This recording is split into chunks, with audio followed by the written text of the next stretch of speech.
Love this podcast? Support it and sponsor today. Simply head to auscastnetwork.com for details. Some of the themes discussed in this podcast are for mature audiences. Listener discretion is advised.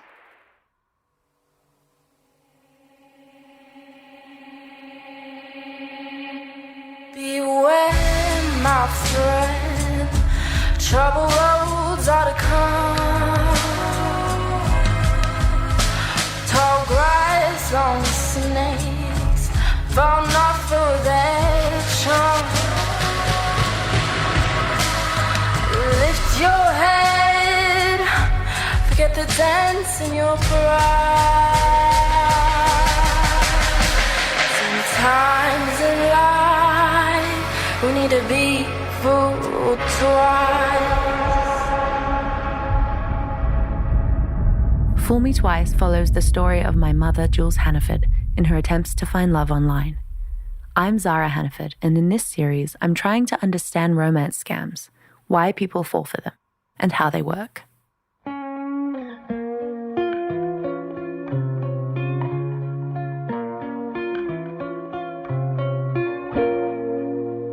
My mother is a person who normally comes across as pretty together. You'd meet her and probably be struck by her warm personality, her slightly loud voice and Australian accent, and a sense of humour to match. She's known for her skills in problem solving and managing people, and her sensitivity to the plight of others has led her to be willing to lay down her own needs and help pretty much anyone who crosses her path. Together we left Australia when I was 11 years old so we could make a new life in Asia. She'd been a single parent ever since she left my dad before I was a year old, but I always felt provided for, if a little lonely as the only child of a hardworking mother. She was a high school teacher in Adelaide, a coastal city in South Australia, when she decided to relocate us to Hong Kong, where she had been offered a job that paid well enough to make our lives look completely different. We'd always struggled to make ends meet, and I was up for the adventure. I have a memory from as I was growing up of my mother talking about how lonely she was. She didn't have boyfriends since I was about 8 or 9, and I can remember feeling vaguely sorry that she couldn't have this thing that she wanted so badly. One day, about 10 years ago, my mother found herself in a situation that I could barely believe she let herself get into. She had followed her desire for a loving relationship so far down a rabbit hole that she barely managed to get herself out of it and back to safety. She and I have always been different, so while I could understand her desire to find someone to love, I had trouble understanding why she made the choices she made. Fool Me Twice is a chance for me to understand my mother's motives and piece together what I can figure out about why she was so easily led on by a con artist. I reason that there has to be something to figure out here. How could a woman who has her head screwed on in so many aspects of her life be so blinded by the manipulation of one man?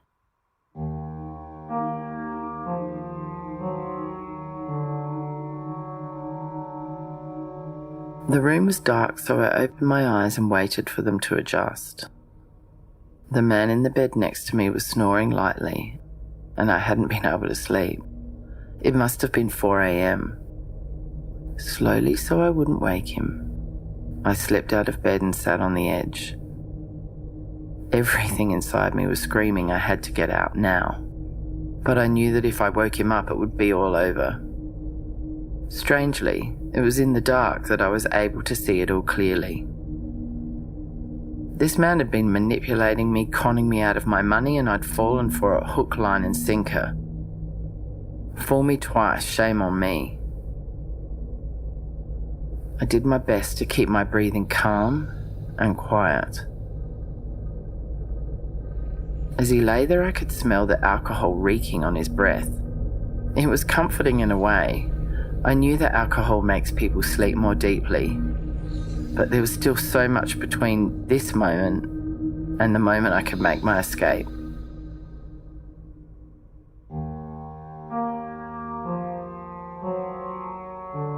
Inwardly, I made a list. I had to gather my things. I knew the wad of money I'd given him was in the pocket of his jeans, which lay on the floor. I needed to get that. The keys to the car which I had rented were on the nightstand beside him. as I contemplated the sheer number of steps between me and being alone and free on the outside of that door, it began to feel impossible, and my heartbeat hammered in my ears. This man had shown me that he could be mean and volatile, even to the point of being violent. I was terrified of what could happen if he'd wake up as I was leaving the hotel room. Even so, I was feeling so sick with fear that I knew I had to leave, run, and try and save what I could of my money and my dignity. I crept across the room, feeling grateful for the thick carpet that muffled the sounds of my movements. I packed everything I could in my suitcase, retrieved my toiletries in the pitch black from the bathroom, and took a long time to zip up my case. I'd never been so preoccupied about the loudness of a zipper. I placed my bag beside the door. Next, I knelt down and drew the cash, hundreds of pounds, out of the pocket of his jeans. I felt a fresh moment of disbelief wash over me. I never thought I was a fool. But in the darkness, when he was just a sleeping guy who'd had too much to drink, he wasn't charming. He couldn't smile at me and tell me the things I wanted so badly to hear. And I saw past my wishful thinking to the awful truth. I was ready to go. I looked at the door and had a moment of panic. What if the door made a noise when I opened it? I decided to test it out, turned the handle, and there was a loud click. He stirred, rolling over, and asked what I was doing. I murmured something about putting the Do Not Disturb sign out, and quickly hung the card on the outside handle. He said something about that being a good idea. Waves of panic surged through my body and I went totally numb. I couldn't open the door without waking him up. This was never going to work. I was trapped here in this room with a liar, a manipulator, and a master con man. I stood with my back against the wall silently, willing my heart to calm down. After the longest moment of my life, I took off my shoes and slipped back into bed, utterly defeated.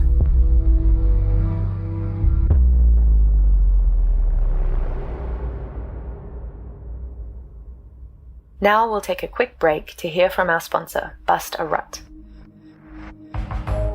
Angela Hancock is the founder of Bust a Rut and is passionate about empowering her clients to perform at the highest levels in all areas of their lives, physically and mentally, both at work and play. If you commit to her superfood nutritional system for just 30 days, you will kickstart your health journey and create a sustainable framework so that you can enjoy a healthy lifestyle in the long term. You'll be embraced by a supportive community which will keep you inspired, motivated, and accountable. Layer her nutritional system into your existing regime or completely replace your current one. The choice is yours and will depend on your personal health goals. Healthy aging, improved sleep, increased energy, mental focus, fat loss, muscle gain, enhanced performance, better mood.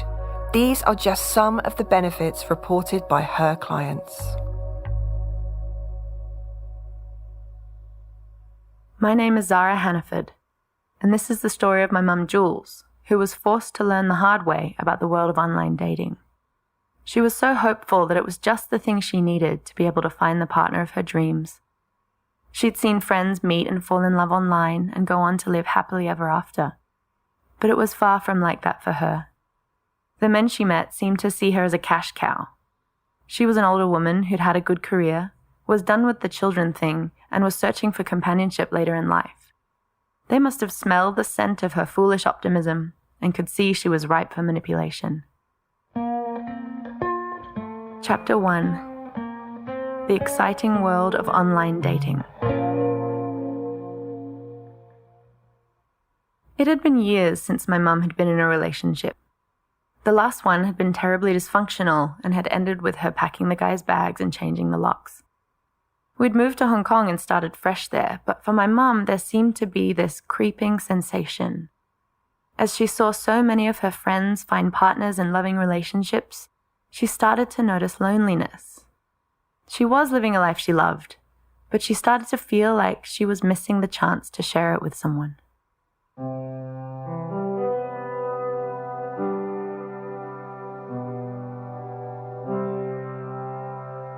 I went on a holiday with a bunch of my best girlfriends, and of course, over cocktails by the pool, the subject turned to dating. Who was dating who, what kind of dating disasters they'd been on lately, and who wasn't dating but wanted to be. My friend Rachel mentioned that she'd signed up for a dating website. Suddenly I was paying attention. This was the early 2000s, so there wasn't much talk about this sort of thing back then, and I'd heard about dating websites, but I hadn't met anyone who was using one yet. Rachel explained how she'd signed up, filled out a bunch of questions, uploaded some photos, and then, it seemed like straight away, had loads of dates. I was even more interested.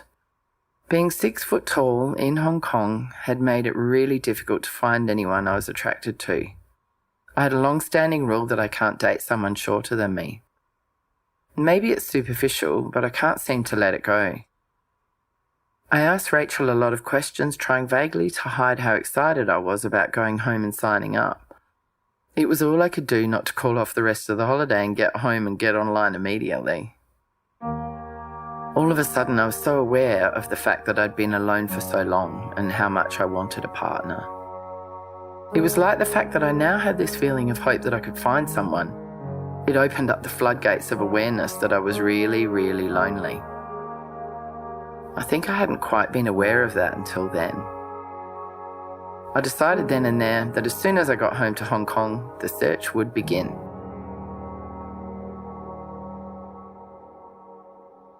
Online dating was exciting. It seemed there was a limitless database of opportunities to meet the love of her life. She signed up to plentyoffish.com, which she said reminded her of when she was a teenager, and she'd complained to my grandma about the boys at school who didn't seem to notice her. My grandma would tell my mum that there's plenty of fish in the sea, and my mum would get upset and say that she doesn't want a fish, she wants a boyfriend.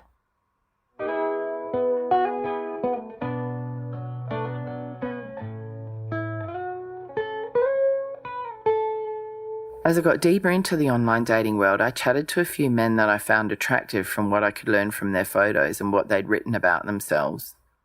It was becoming obvious that there's a lot of room to lie and embellish when you create your online profile. I was meeting men who weren't good enough. I would travel to meet these men who would mysteriously have no money to pay for dinner and taxis, but still, I wasn't learning. It took something bigger and more violent to shake some sense into me.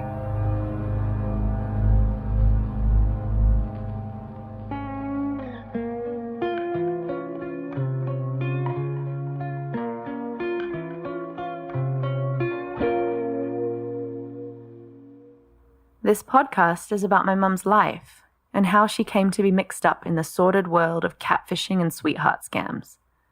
I didn't know about all of this at the time, but it all came out later. She told me about it all once she'd really learned what she had to learn the hard way. And it's a total cliche, but in her case it's really true. Chapter 2, Truman.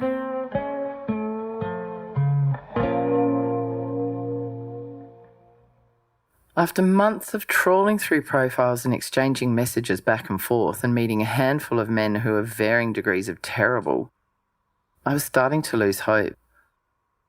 I called a friend in Australia and she'd told me she'd met a man living in the UK and that they were starting to develop a great relationship.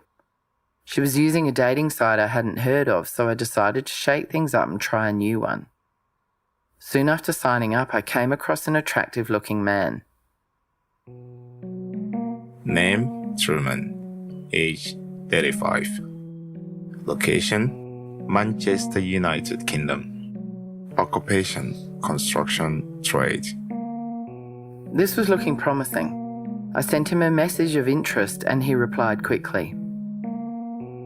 Thank you for all your interests, favorites, and messages. I wish you all luck finding love, but please remember the word of Marilyn Monroe. I am selfish, impatient, and a little insecure. I make mistakes.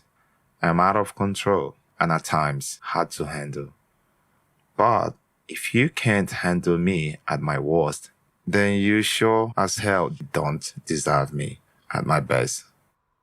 Okay, a bit about me. I'm a tall, prosperous, kindly professional. I'm a director of a property project management construction company.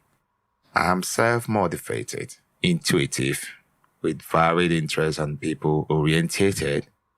My likes are building, conversation, golf, theater, books, travel, wining and dining. Dislikes are pomposity, personal violence, and women who believe that true virtue is located below the navel. I am funny with a high IQ and income. I have a sparkling confident smile, shiny brown skin, trimmed mustache, rich brown eyes, and shaved bald head. I'm looking for a sexy lady to share travel and excitement, maybe more. So this is unlikely to suit pushy materialists. Should this meet the eyes of a loving, nice lady who enjoy concerts, movies, quiet times, and finer things in life, why not contact me and tell me about yourself? No photos, no chat, sorry. If it hasn't happened to you yet, it could with this optimistic, talented, and charming man. Thank you for reading my profile.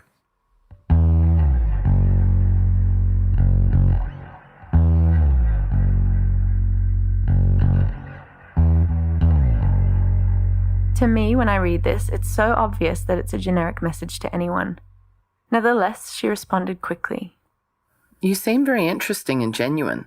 I like your pictures as well. You have a great smile. I'm an Aussie girl living in Hong Kong. I'm 6 feet tall, long dark hair and very active. I play different sports and love to swim. I'm a teacher at an international school and I teach drama and personal, social and health education. I'm also a head of year, so I look after students' academic needs and emotional social problems as well. I love my job, so I'm really lucky. I live on a little island off Hong Kong, which is a Chinese fishing village with great beaches. There are no cars and I walk everywhere. I travel loads actually. I've just returned from Kenya with 60 students on a school trip, which was amazing. I have a daughter who is a beautiful, successful girl. She's 21 and lives in London. Do you travel much? Have you been anywhere in Asia? Do you have any children? Anyway, have a great day and let me know if you'd like to learn more about me. I hope to hear back from you. Truman replied after a few days. It was really nice to hear from you. I have been wondering when a joint of act with substance and looks to match will come along. I hope your love trip online is going well. Not so for me. It's all been fake profiles, demands for money, or phone credit scam. I'm left wondering where all the good ladies in the world are. I am so thrilled about the concept of living on an island with no cars. How unbelievably cool. You sound quite happy, and good on you. Life is short. You seem to have gotten it right. Simple is better. I'm planning my trip back in time soon. The Gambia, Ghana, Kenya, all in my planned travel routes. I'm at work, but decided to reply to you quickly. Until our energy attract again, take care, Truman.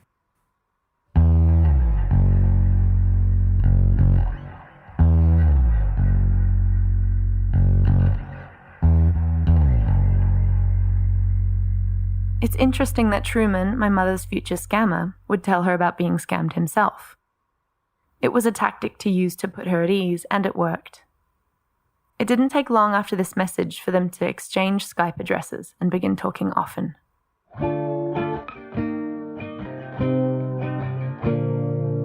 I thought his accent was a bit odd and I questioned him about it. He told me that he was born in the UK and was adopted by a British couple. He said that his parents sent him to Canada for boarding school and that explained his unusual accent.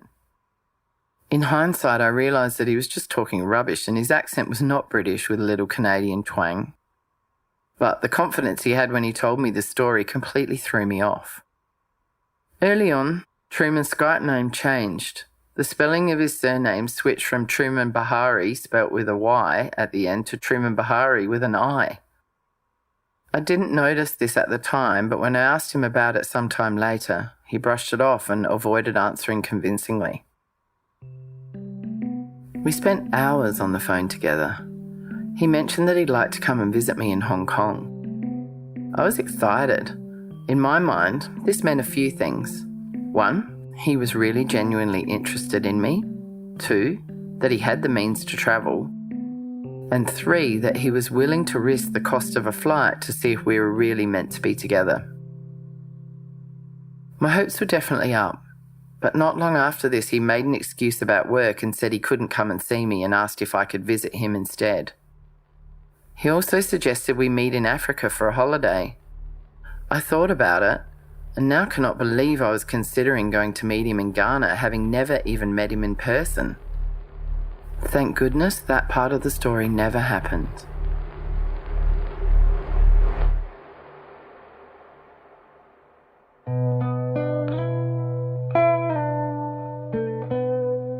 Since sending pictures was a condition of his for initiating their relationship, she had sent him some photos of herself and where she lived.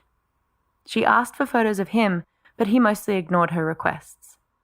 He was starting to manipulate her using flattery, and she was falling for it. Did you like the photo I sent? I do. Can you please send me some photos of you? I don't have any. You are a sexy lady. Oh, thanks. I'm glad you think so. I was wondering how someone as hot as you can be single in a place like the UK. They are just not my kind of woman. I just came out of a long relationship. I just want a simple, nice woman. Not spoiled, unrealistic, and selfish. Oh yeah, I'm not any of those. I don't know if any women are simple. I think we can be a bit complicated. I try to always look for good in people. One of my many faults. My faults are being too trusting, too naive, and too generous. I can't say how much I wish I could go back in time and shake the person that I was and say, yes, you are too trusting, too naive, too generous. Watch out, because you've just laid all your cards out on the table and you've met a card shark.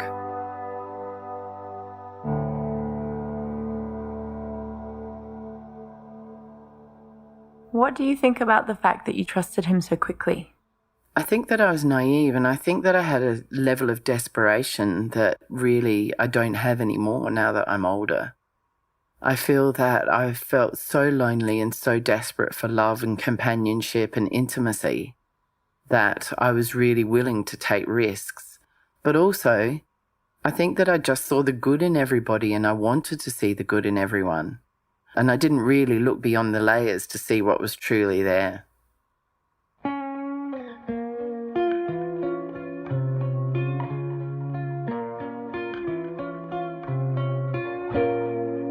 Dr. Scott Musgrove is a forensic psychologist as well as a marriage and family therapist. He offers a useful perspective on trust.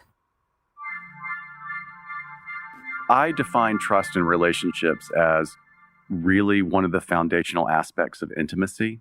And in order to trust someone, you have to take chances. You have to take great chances that this person may not be as perfect as you expect them to be. They may not be fulfilling the needs that you think you need fulfilled in a relationship.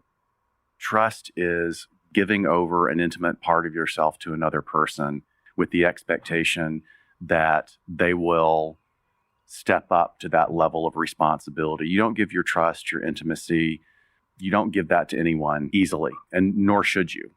It should be something that's built slowly, almost like we use the term scaffolding. You don't give someone your trust immediately. In fact, that should be a red flag. If you immediately feel like you need to trust someone, I always encourage people, take a step back. What is it that is pulling you towards that person? And really break it down. Are they a great conversationalist? Do they have a great smile? Those are all great things, but really look at the content.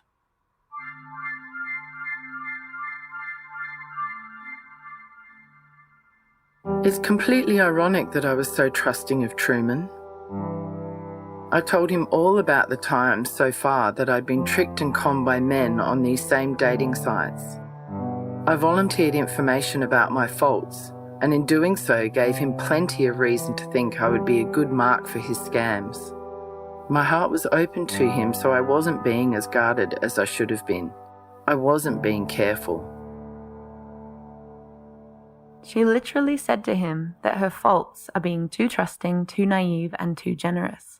And from what I can gather, this was music to his ears.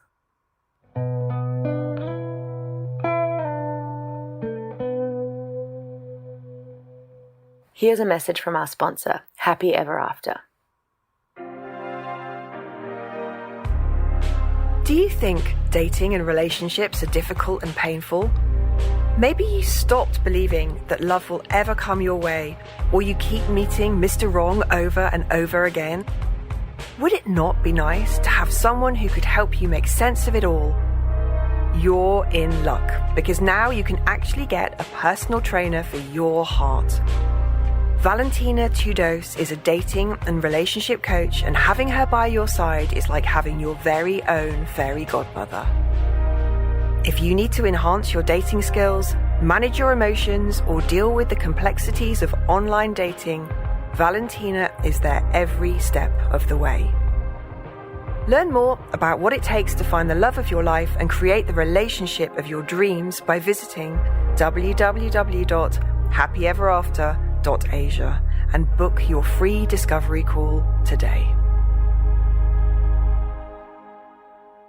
Dr. Shiloh is a clinical and forensic psychologist and police psychologist and works on a crisis negotiation team. Dr. Shiloh offers a useful perspective on trust.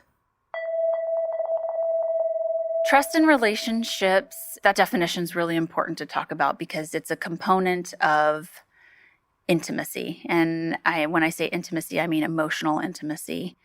And in relationships, you need certain components to keep that closeness, to keep that bond. And trust is absolutely one of the hallmarks. I think when I ask people what they think about the components of intimacy would be, trust is one of those easy ones that people always think of. You know, they don't think of things like the courage to be vulnerable or the knowledge of the other person. They think things like honesty and trust and respect. So I think there's something to that. It's a hallmark of what we all have as our bar and our marker for when we can get into the other components, to let our guard down, to be vulnerable, to be emotionally vulnerable with somebody else. So trust is a very abstract term, but we all feel like it's very important, and we all have our own little barometer for when we feel like we've reached that level of trust, whatever that means to each individual person.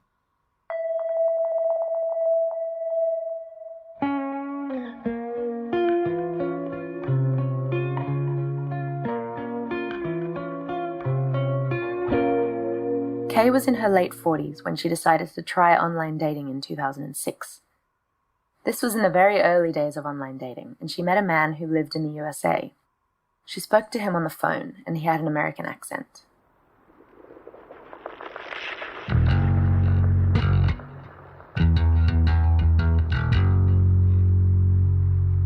I had a not very pleasant online dating experience.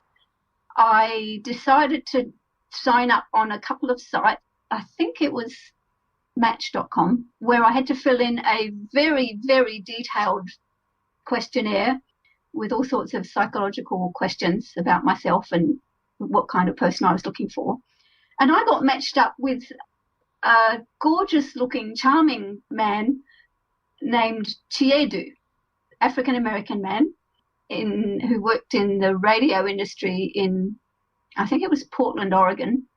So we started communicating via that site. So we didn't know each other's personal email addresses or contact details at that point. It all seemed very promising. And we fairly quickly moved to giving each other our contact details, email addresses. So we started emailing privately and things were going well. And then we had a few phone calls, and I was due to attend a personal development workshop in Sedona in Arizona in July of that year.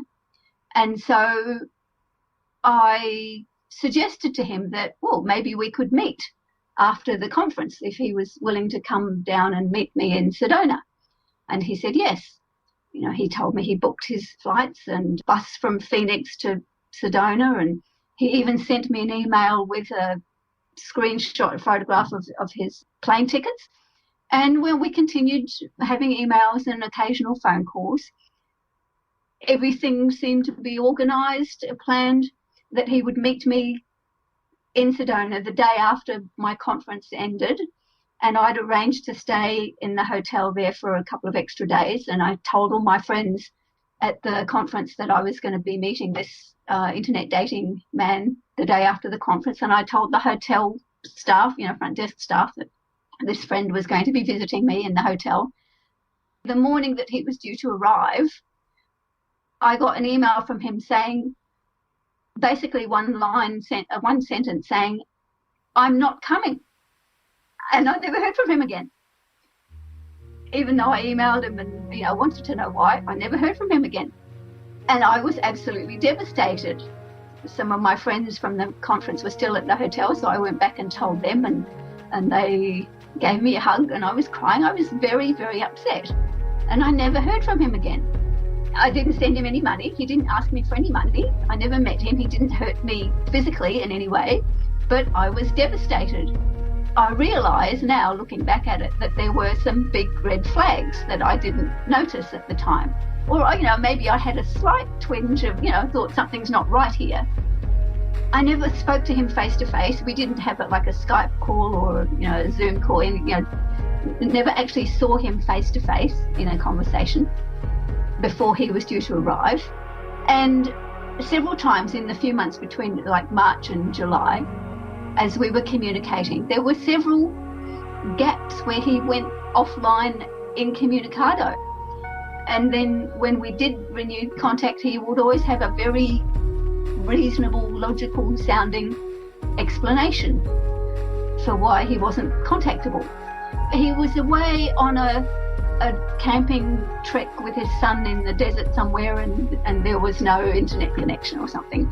Or his son was suddenly sick and had to go to hospital, or I decided that I wasn't interested in ever doing internet dating again.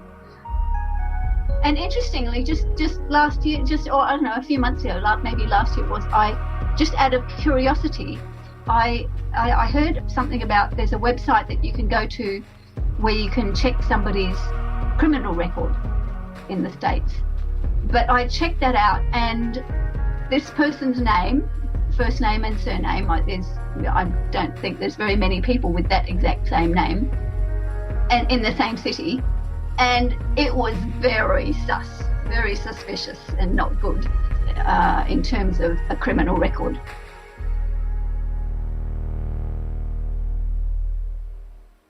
Although Kay didn't lose any money to her scammer and wasn't in any personal danger, she still felt very upset about the fact that he'd strung her along. Her scammer put her off online dating for good, and it was years before she dated again, but this time in real life.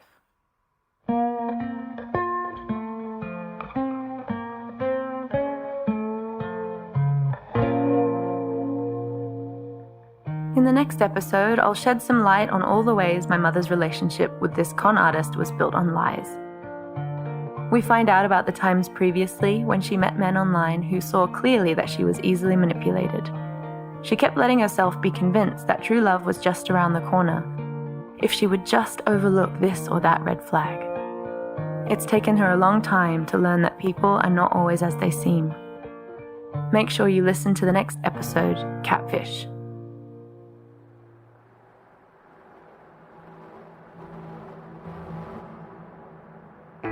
Fool Me Twice is based on a memoir of the same name by my mother, Jules Hannaford.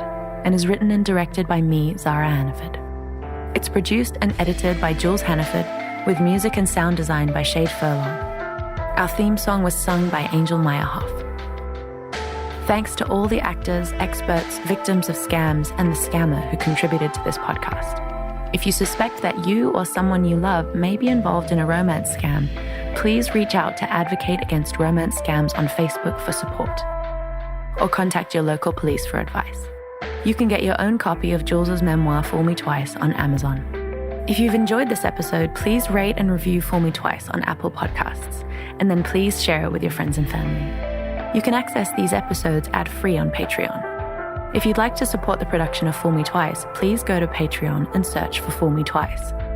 For as little as $5 or $10 a month, you can see more of the Skype chat between Truman and Jules, receive online dating safety tips, and get your own copy of Jules' memoir.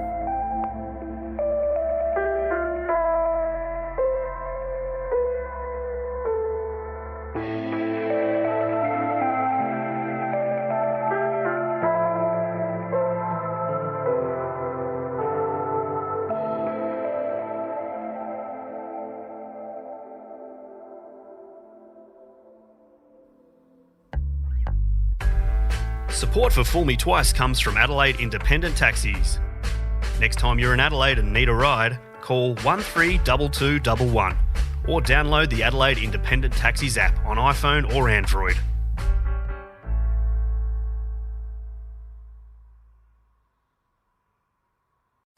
Love this podcast? Support it and sponsor today. Simply head to AuscastNetwork.com for details.